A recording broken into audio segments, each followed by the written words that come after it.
வேல் வேல் முருகா, வெற்றிவேல் முருகனுக்கு அரோகரா என்ற திருநாமத்தை சொல்லிக்கொண்டு என் பேச்சை தொடங்குகின்றேன். இன்று நான் உங்கள் முன்னிலையில் பேச வந்த விடயம் முருகப்பெருமான். தமிழ் என்றால் முருகன், முருகன் என்றால் தமிழ்.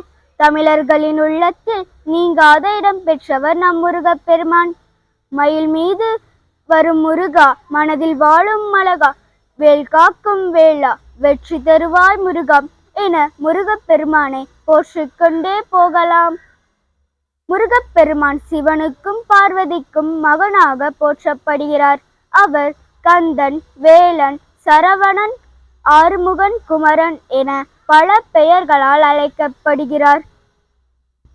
சிவனின் நெற்றிக்கண்ணிலிருந்து தோன்றிய 6 தீப்பொறிகளும் சரவண பொய்கையில் விழுந்து 6 முகங்களும் 12 கரங்களும் கொண்டு காட்சியளித்தார் நம் ஆறுமுகப் பெருமான். திருச்செந்தூரில் கந்தசஷ்டி விரதம் 6 தினங்களாக மிக சிறப்பாக கொண்டாடப்படுகின்றது. காலமோ சுருக்கம், கருத்தோ பெருக்கம். இனி நான் பேசினால் ஏற்படும் சுணக்கம். பேசி முடிக்கின்றேன். நன்றி, வணக்கம்.